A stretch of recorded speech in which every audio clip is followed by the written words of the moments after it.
Alhamdulillahi wa kafa, sallallahu wasallam wa baraka ala nabiyina Mustafa wa ala alihi wa ashabihi al-mustakmilina syarafa amma ba'd. Jamaah salat maghrib dan salat isya yang sama dimuliakan oleh Allah Azza wa Jalla. Alhamdulillah, kembali pada malam hari ini kita manfaatkan waktu antara maghrib dan isya sebagaimana biasanya dalam pembahasan kita, pembahasan fikih perspektif mazhab Syafi'i, di mana pembahasan kita sudah sampai pada pembahasan zakat emas dan perak. Pertemuan yang lalu kita sudah membahas secara umum berkaitan dengan definisi emas dan perak, di mana emas dan perak yang kita maksudkan di sini adalah semua yang menjadi alat penukaran atau semua yang menjadi alat pembayaran. Maka termasuk di dalamnya jamaah sekalian adalah apa? Uang. Ya. Apapun mata uangnya, mau itu rupiah, mau itu dolar, mau itu ringgit, mau itu real, ya. Maka ketika sudah terpenuhi syarat-syarat kewajiban zakatnya, maka kita katakan wajib untuk dikeluarkan zakatnya. Pekan yang lalu kita sudah menyebutkan syarat-syarat diwajibkannya zakat emas dan perak ini, di mana syarat wajibnya ada 3. Syarat wajibnya ada 3. Yang pertama adalah emas atau perak tersebut bukan berupa perhiasan yang mubah. Ini sudah kita jelaskan ya yang lalu. Jadi kalau disebutkan kata-kata mubah di sini, ya kita tadi katakan bukan berupa perhiasan, berarti tidak termasuk perhiasan yang disimpan. Ya, perhiasan apa?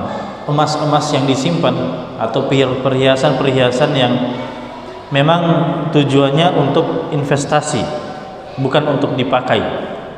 Ya, maka semua itu adalah wajib untuk dizakati. Ya, termasuk uang. Ya, tabungan kita kan berupa uang. Ya, ada juga orang yang menabung berupa emas, berupa perak. Maka termasuk yang wajib dizakati. Kemudian kata-kata mubah itu mengeluarkan apa?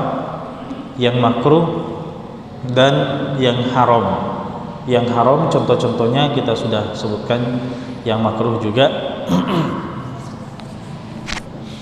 Syarat yang kedua wajibnya zakat emas dan perak ini jamaah sekalian adalah mencapai nisab. Mencapai nisab atau standar tertentu.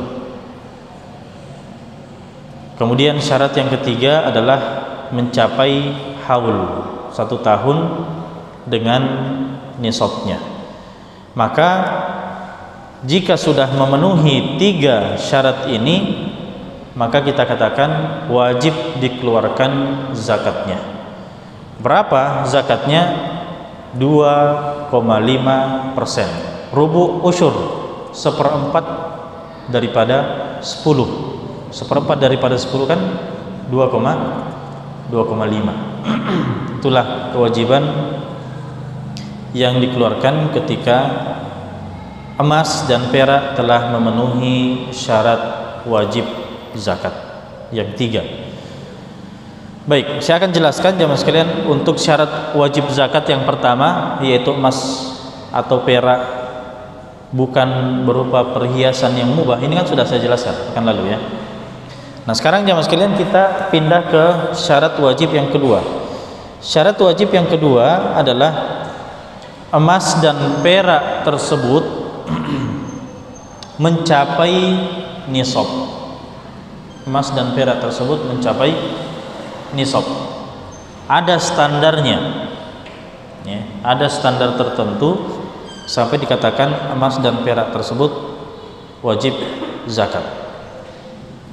Nah, jadi emas dan perak jamaah sekalian ketika telah sampai pada nisabnya maka wajib dibayarkan zakatnya, ya.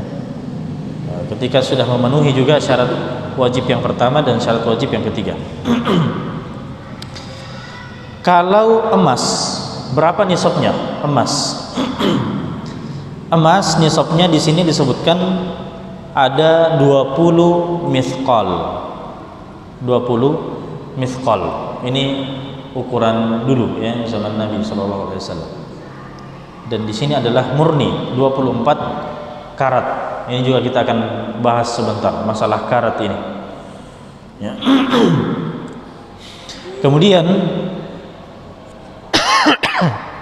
Kemudian yang perak, nisab perak adalah 200 dirham. 200 dirham. Nisab tadi 20 mithqal, kalau perak 200 dirham. Inilah nisabnya. Artinya jamaah sekalian, jika kurang daripada nisab ini, walaupun sedikit kurangnya, walaupun sedikit, kita katakan tidak wajib dikeluarkan zakatnya, ya. Jadi pokoknya kita katakan nanti wajib dikeluarkan zakatnya kalau dia pas atau lebih.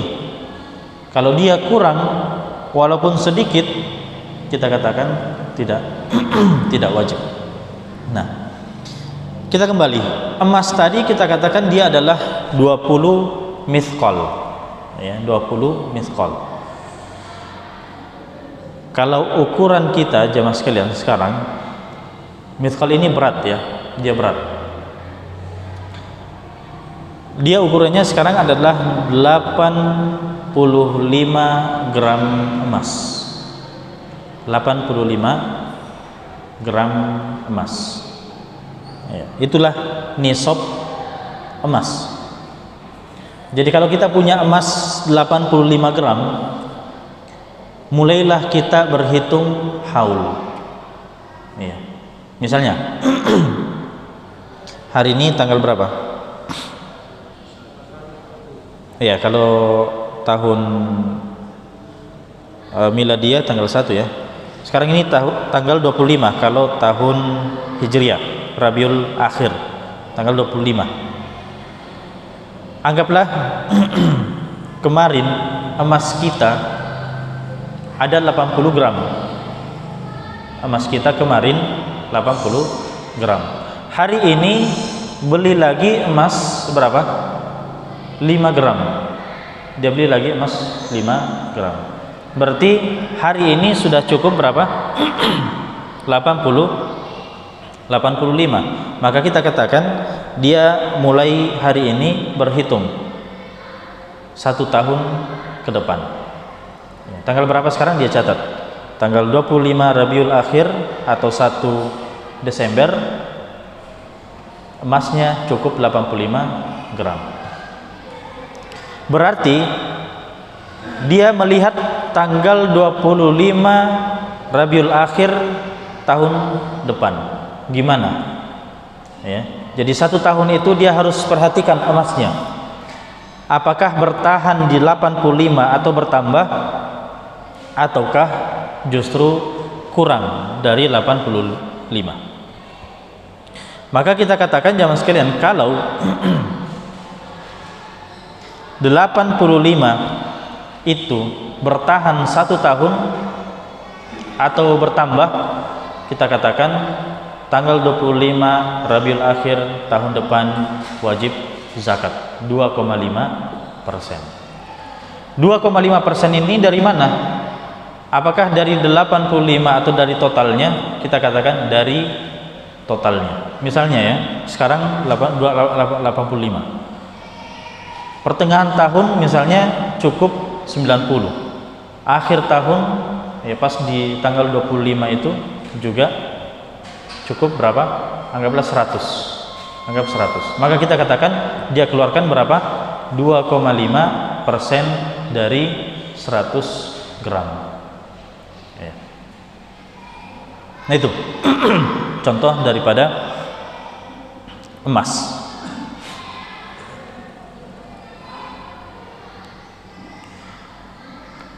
Bagaimana jamaah sekalian kalau ya, yang kita bicarakan tadi itu adalah ketika emasnya adalah 24 karat. 24 karat. Bagaimana dengan yang kurang dari 24 karat? 24 karat kan artinya apa? Murni. Dia emas murni tanpa campuran. Gimana kalau 23 karat atau 22 karat? 21 ada? Tidak ada ya? Langsung 18 ya? Ya, jadi 23, 22, kemudian 18. Ada yang tahu berapa persen kadar emasnya kalau 23? Hah? Kalau 22 berapa? 85. 65. Itu yang 22 ya? 22, 65%. Baik. Saya punya rumus untuk mengetahui berapa sebetulnya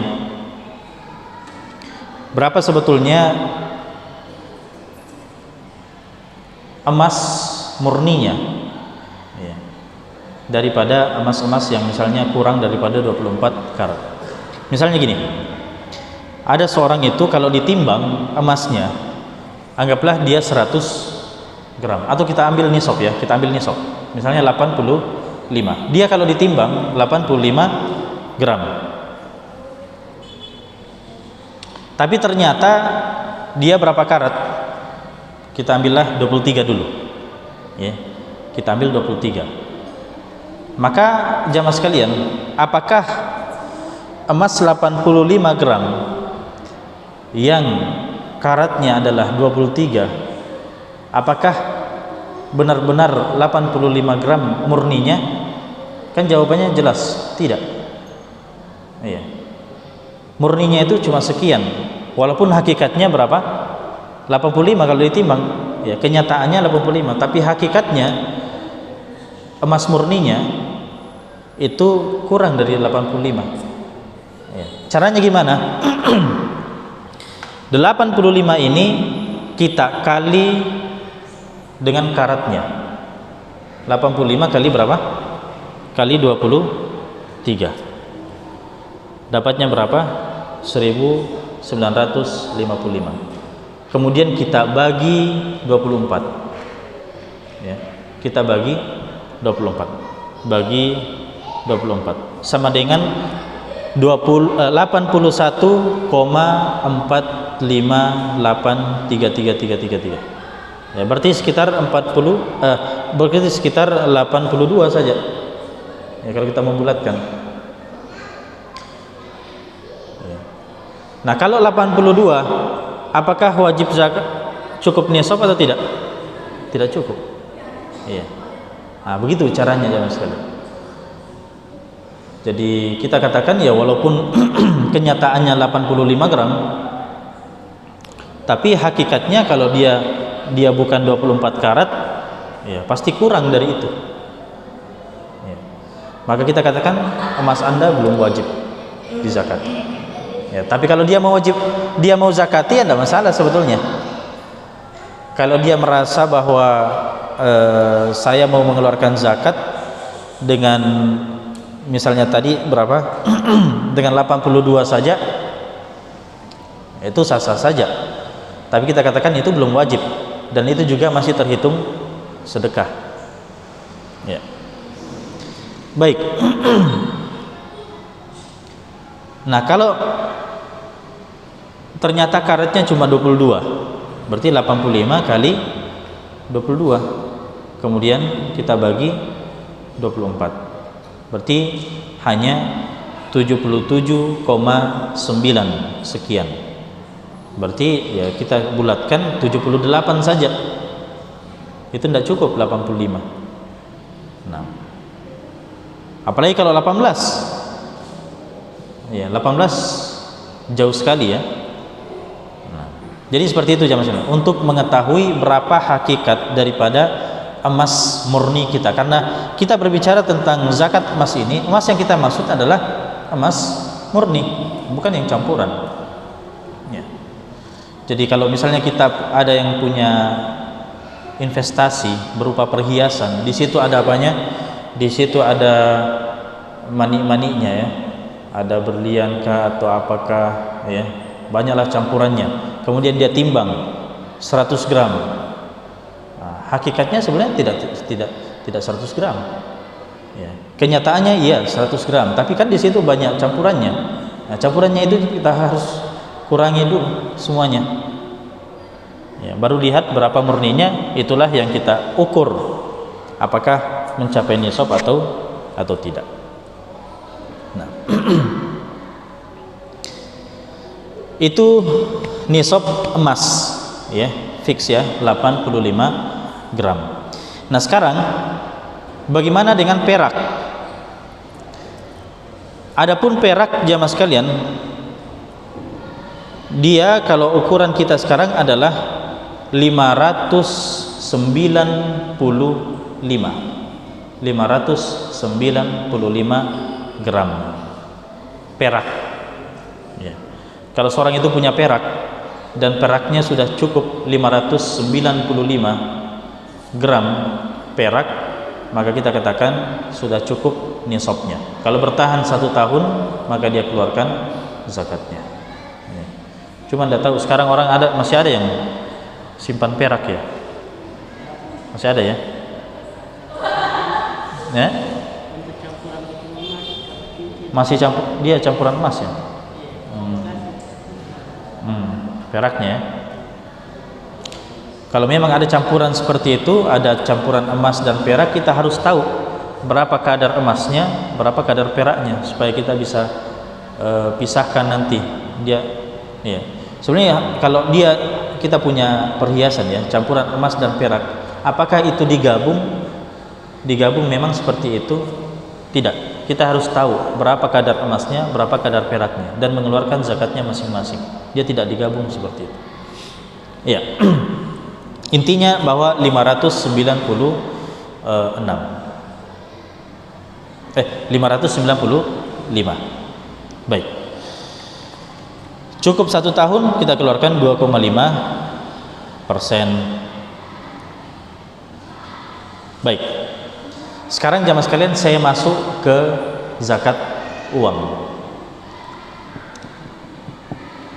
Bagaimana orang yang tidak punya emas, tidak punya perak? Ada orang seperti itu kan, tidak punya emas, tidak punya perak, tapi rekeningnya 9 nolnya.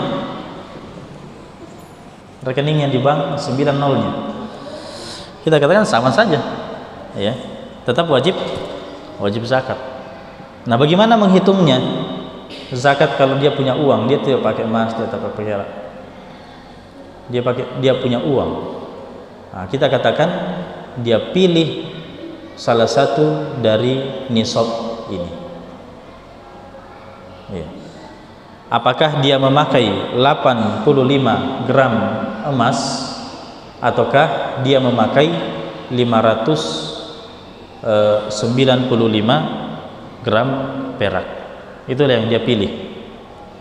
Mahalan mana? Tentu mahal emas. Ya, lebih murah perak. Tapi kalau dia misalnya motivasinya mau cepat mengeluarkan zakatnya, dia pilih yang mana? Dia pilih perak. Nah, sekarang jamaah sekalian, nah ini yang saya tanyakan pekan lalu ya, berapa harga emas hari ini? Ada yang cek harga emas hari ini? Ya, 900, 850 ya? Kapan itu? Kemarin dulu. Ya. Apa? Oh, karat berapa ini? 23 ya. Memang yang beredar di masyarakat 23 ya, tidak ada 24. Rata-rata 23 ya. Rata-rata 23. Baik.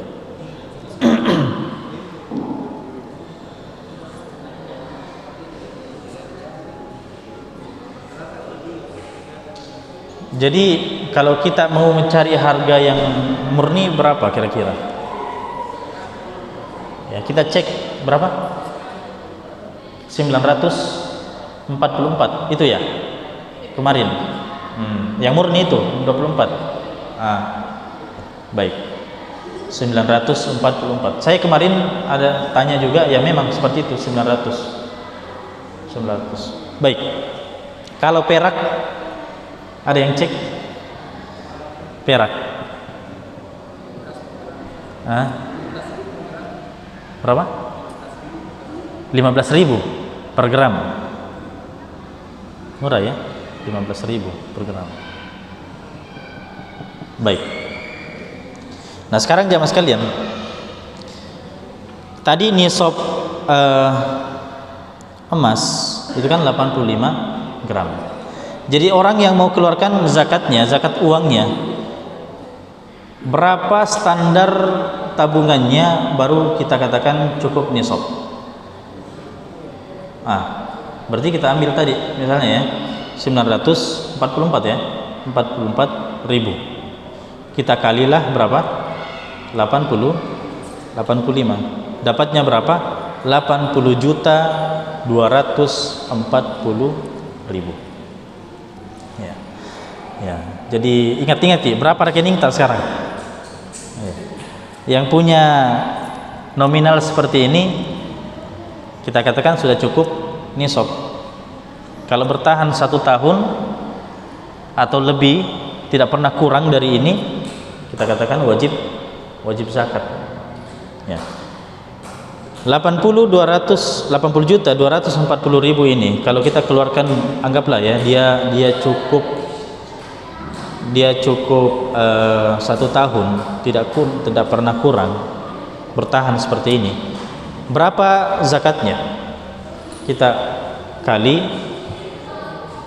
2,5%. Ya.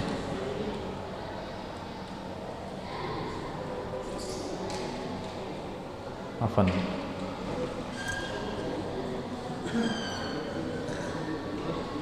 Itu dapat berapa?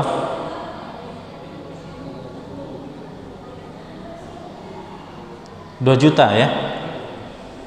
2.006.000 gitu ya. Nah itu zakatnya. Kira-kira kalau 80 juta dia punya uang seperti itu, zakat yang dikeluarkan 2.006.000. Berarti yang punya 100 juta misalnya, berapa dia keluarkan? 2,5.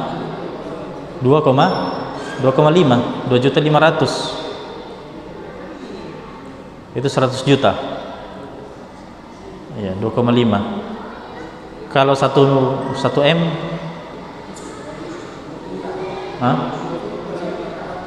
25 ya, 25 juta. Kalau 1 T 250.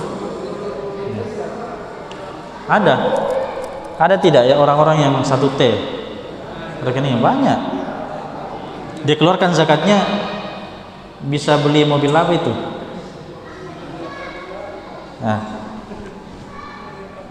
Nah itu jamaah sekalian.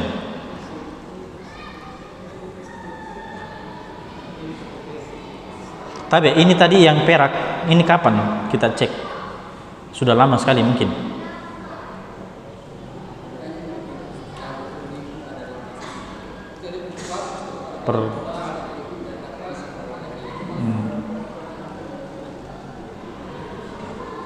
Jadi kalau 595 gram perak. Harga berapa tadi? 15.000 ya? Kali 15 berarti 8.900. Bukan 8.900, 8 juta ya, 8.925.000 ya, 8.925.000. Nah, uang ada orang, misalnya antum punya rekening berapa? 10 juta. 10 juta. Kalau pakai nisab emas, wajib zakat apa belum? Belum. Tapi kalau pakai nisab perak, kena apa tidak? Kena. Ya. Kena. Nah, itu jamaah sekalian.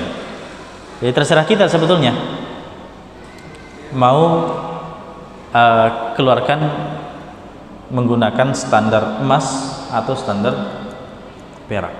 Ya, kebanyakannya kalau fuqaha, kalau ulama itu pakai standar emas. Ya, kecuali orang yang punya semangat mengeluarkan zakatnya, ya, tabungan-tabungan 10 juta, 15 juta itu sudah cukup, sudah ya, bahkan 9 juta sudah kena. Ya. Nah, seperti itu jamaah sekalian. Masih lama waktu Isya? 15 menit lagi. Di sini ada ilustrasi jamaah sekalian, ada ilustrasi. Saya mau bacakan tentang contoh zakat emas, zakat perak. Saya mulai dari emas dulu. Saya bacakan ya. Ibu Sofiyah memiliki perhiasan emas sebanyak 150 gram. Yang biasa dia gunakan sebagai perhiasan adalah 40 gram. Setelah berjalan 1 tahun, berapa zakat yang harus dikeluarkan? Nah, berarti kita lihat nisab zakat emas. Nisab emas itu berapa? Kan 85. Jumlah emasnya ibu tadi berapa? Totalnya itu 150 ya. Tapi yang dia gunakan, yang dia pakai 40. Berarti yang tersisa, yang disimpan berapa? 110. Nah, 110 ini kan sudah melebihi 85 gram. Wajib zakat, sudah wajib zakat apa belum? Sudah wajib. Ya, jadi perhiasannya Ibu Sofia ini dia sudah wajib. Kenapa? Karena dia sudah mencapai nisab dan mencapai haul. Ya. Nah, berarti kita hitung 100 berapa tadi? 110 ya. 110 itulah yang kemudian dikali 2,5%. Berarti berapa? 2,75 gram. Ya. Itulah zakatnya. Itulah zakatnya ibu itu. Nah, sisa dia lihat harga emas hari itu. Berapa harga emas? 2,75 gram. Itulah yang kemudian dia keluarkan. Kalau dia punya emas 2,75 bisa dikeluarkan langsung, itu yang dia keluarkan. Tapi kalau tidak punya, dia jual, kemudian dia apa? Dia bayar zakat. Ya. Atau kalau dia punya uang cash, langsung saja keluarkan seharga 2,75 gram. Nah, itu contohnya. Kemudian perak. Ibu Aisyah memiliki perhiasan perak sebanyak 700 gram. Dia punya 700 gram. Yang biasa digunakan sebanyak 40 gram. Nah, setelah berjalan 1 tahun, berapa zakat yang dikeluarkan? Baik. Maka kita katakan jamaah sekalian, nisab perak itu berapa tadi? 595 kan? 595. Sedangkan totalnya yang dia punya berapa? 700. Yang dia pakai berapa? 40. Berarti 700 kurang 40 sisa 660. 660 ini apakah sudah mencapai nisab? Iya. Nisabnya perak kan 595. Nah, ini sudah cukup nisab, bahkan lebih. Kemudian cukup 1 tahun. Maka caranya adalah sisa yang dia simpan kan 660. 660 ini kemudian dikali 2,5%, berarti berapa wajibnya? 16,5 gram perak. Nah, sisa dia lihat berapa harga perak, barulah dia keluarkan sebanyak 16,5 gram. Kalau 16,5 gram tadi berdasarkan informasi 15.000 kali 16,5 berapa? 200-an ya, 247 ya, 0,5. Nah, ini contoh perhitungan zakat emas dan perak. Terakhir sekali jamaah sekalian, sebelum saya akhiri, berkaitan dengan haul. Perlu kita ketahui bahwa haul ini jamaah sekalian, dia adalah masa kepemilikan selama 1 tahun dengan nisab. Nah, bagaimana sekiranya ketika dia sudah menjalani haulnya, menjalani haul, tiba-tiba kurang ya, emasnya kurang 85 atau peraknya kurang 500, menjadi 590 saja misalnya, kurang 5 gram ya, atau emasnya kurang 1 gram, dia punya 84 saja, berkurang di pertengahan tahun. Atau uangnya kurang. Tadi kan kalau uang berapa tadi? 80-an ya, 80 juta ya. Tiba-tiba dia pakai 1 juta. Ada keperluan dia pakai 1 juta. Ya. Berarti sisa 79 juta. Maka kita katakan kalau kurang dari nisab sementara sudah di pertengahan haul, kita katakan haulnya terputus. Haulnya terputus. Anggaplah 1 pekan kemudian, 1 pekan kemudian tiba-tiba uangnya yang 79 juta ya, dia misalnya dapat gajinya turun 2 juta, berarti sekarang totalnya uangnya berapa? 81 lagi. 81 itu kan sudah melebihi nisab lagi ya. Atau misalnya emasnya kembali cukup 85, peraknya kembali cukup 595 ya. Itu gimana kalau 1 pekan kemudian? Bagaimana status haulnya tadi yang kita katakan terputus? Apakah bersambung kembali atau gimana? Kita katakan yang sudah terputus, dia mulai ulang, dia catat kembali kapan mulainya ya. Jadi 1 pekan kemudian dia catat tanggalnya itu, ketika mencapai nisab kembali. Nah, disitulah dia hitung lagi 1 tahun ke depan. Gitu, jamaah sekalian, untuk masalah haul. Ya, jadi haul itu tidak bersambung, dia terputus dan mulai ulang. Ya. Terus bagaimana kalau ada orang yang sudah H2, ya, artinya mungkin atau H1, besoknya sudah wajib zakat, ya. Tiba-tiba apa? Dia jual emasnya, ya. Atau dia peraknya, atau dia kasih orang lain, itu gimana? Atau dia meninggal dunia, itu jadi warisan. Gimana dengan pewarisnya? Apakah meneruskan haulnya? Kita katakan tidak. Haulnya kita katakan semuanya terputus. Terlepas dari motifnya. Kalau dia adalah motifnya memang menghindari zakat, ya, misalnya dia memang motifnya menghindari zakat, kalau dalam mazhab dia hukumnya makruh, ya, orang seperti ini hukumnya makruh, dia tidak sampai haram. Nah, baik, sekiranya cukup jamaah sekalian, barakallahu fikum wa jazakumullahu khairan. Masih ada beberapa faedah-faedah, nanti mungkin pekan depan saya akan bahas beberapa faedah yang lainnya, dan sisa waktu kita manfaatkan untuk diskusi. Ya, silakan. Mungkin ada yang ingin ditanyakan.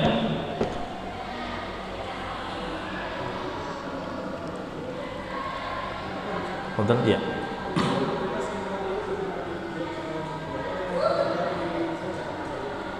Gimana? Orang yang menghindari zakat, ya.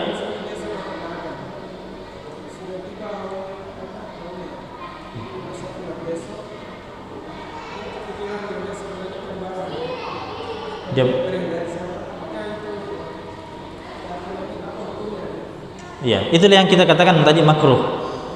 Iya, dia hukumnya makruh. Kalau dalam mazhab, saya belum dapat apakah ada pendapat ulama yang mengatakan haram. Tapi kalau dalam mazhab, dia hukumnya makruh. Iya. Tapi kalau dia motifnya memang ada hajat, ya, dia tiba-tiba sakit misalnya, masuk rumah sakit butuh biaya, padahal besok sudah mau bayar zakat. Nah, kita katakan ini tidak masalah. Yang kita maksud tadi adalah orang yang memang sengaja. Yang setahu kami dari pendapat ulama Syafi'iyah mengatakan makruh. Wallahu alam dalam mazhab yang lain saya belum cek, ya, apa hukumnya dalam mazhab yang lain orang seperti ini. Apakah haram atau sebatas makruh sebagaimana dalam mazhab Syafi'i? Ya. Ada yang lain?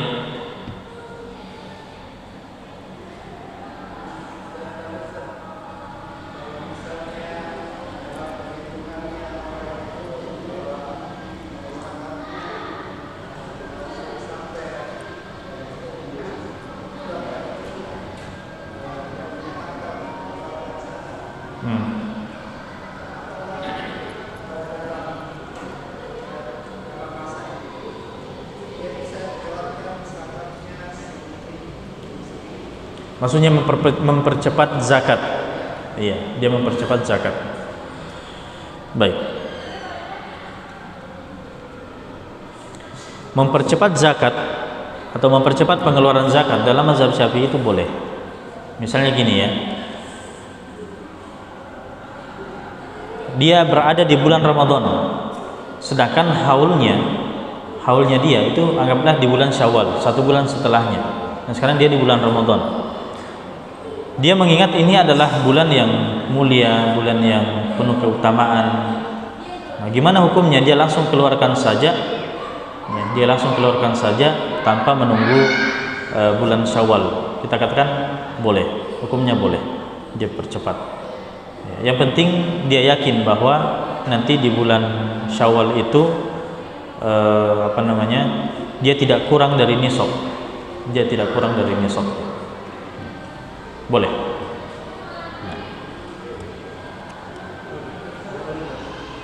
Ya.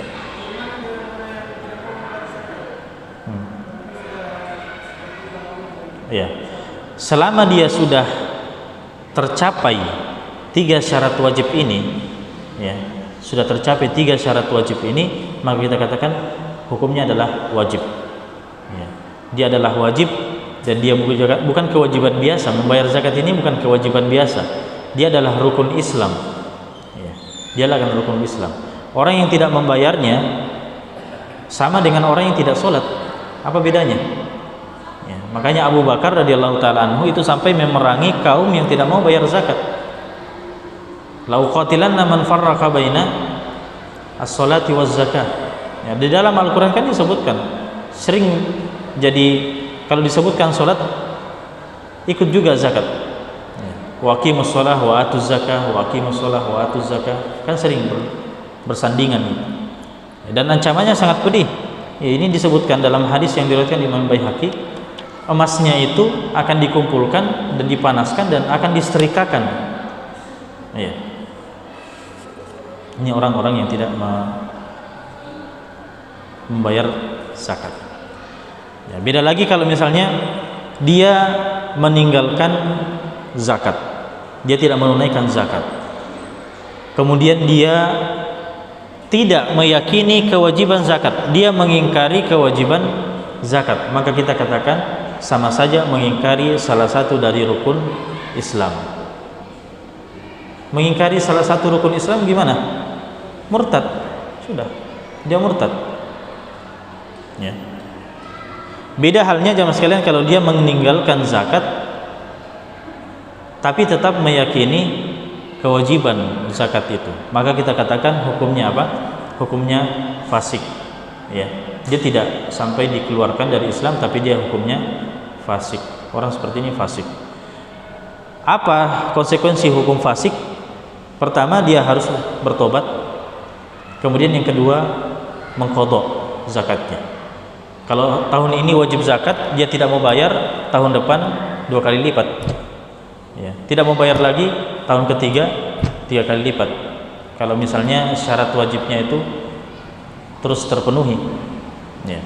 Jadi dia pokoknya kewajibannya itu dia harus datangkan. Itu namanya kewajiban seperti itu. Nah, ya.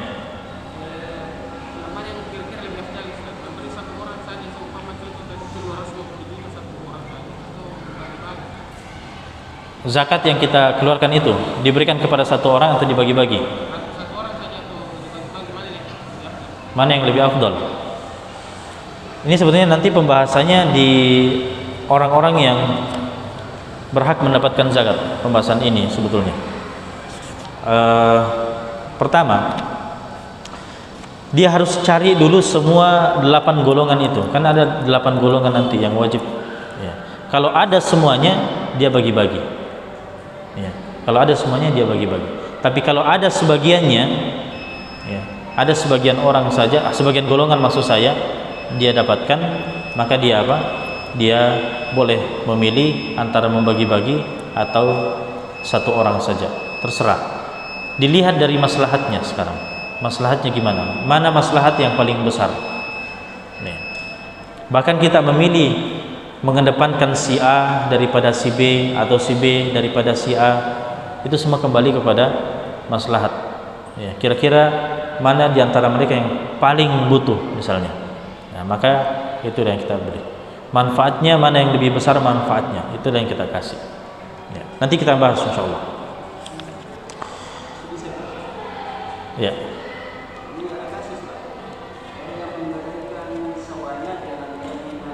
Emas.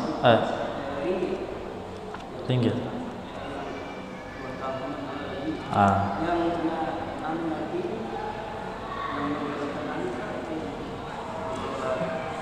Ini belum pernah saya bahas ya, orang yang menggadaikan sawah. Kayaknya pernah nih. Sudah ya? Belum pernah. Orang menggadaikan sawahnya. Iya. Orang berutang tapi yang menjadi jaminan sawah. Gitu.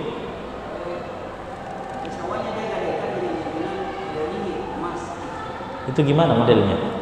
Menggadaikan sawah jaminan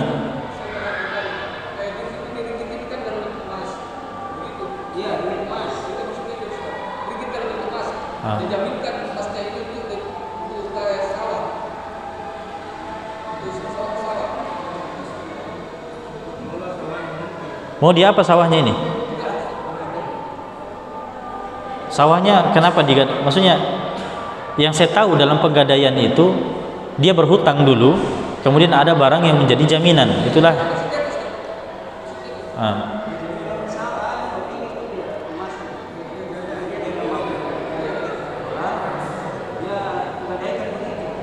Artinya dia pinjam uang, dia gadaikan emas.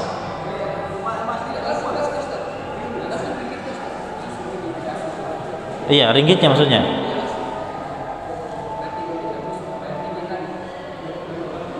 Nah, ya apa bedanya dengan penggadaian kita sekarang?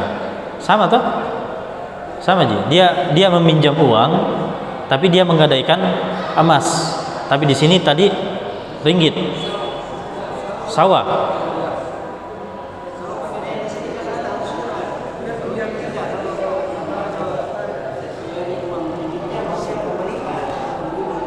Atau dibalik, dia pinjam ringgit tapi jaminan sawah. Itu maksudnya. Makanya saya bingung tadi. Apa maksudnya pinjam sawah jaminan ringgit? Nah, jadi dia pinjam uang ringgit, ya. Tapi jaminan sawah. Terus masalahnya di mana? Masalahnya di mana? Zakatnya ketika sawah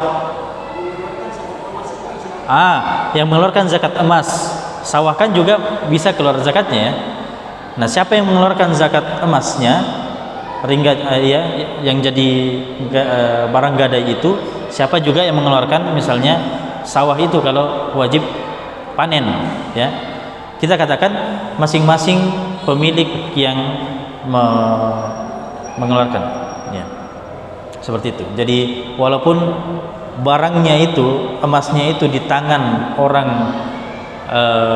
yang meminjamkan ya, yang meminjamkan, kita katakan kewajiban zakatnya tetap orang pemiliknya.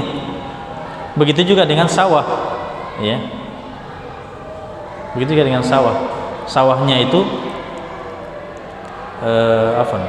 barang gadainya tadi sawah ya. Sawahnya itu kalau wajib zakat, dia panen misalnya, wajib zakat yang menanggung juga adalah pemiliknya. Jadi masing-masing sebetulnya pemiliknya ya. Jadi gini, saya sederhanakan ya, piutang kita yang ada di tangan orang lain apakah wajib zakat atau tidak, kan gitu sederhananya. Seperti itu kan. Ada orang minjam uang sama kita ya, sama orang sekarang.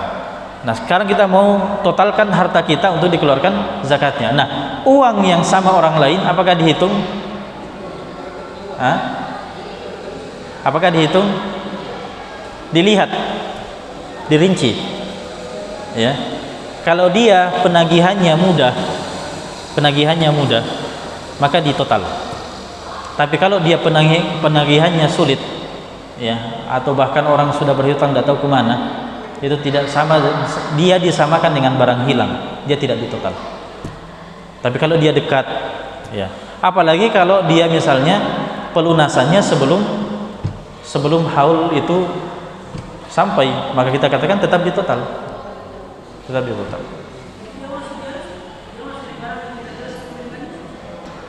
Enggak jelas pemilikannya, kenapa tidak jelas? Ya tapi kan namanya tetap milik kita.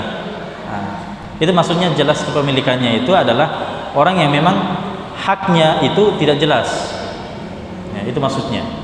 Adapun kepemilikan kita namun bukan di tangan kita, itu tetap sudah namanya milik kita ya. Baik, sekira cukup. Barakallahu fikum wa jazakumullahu khairan. Sallallahu ala nabiyina Muhammadin wa ala alihi wasallam. Walhamdulillahirabbil alamin. Assalamualaikum warahmatullahi wabarakatuh.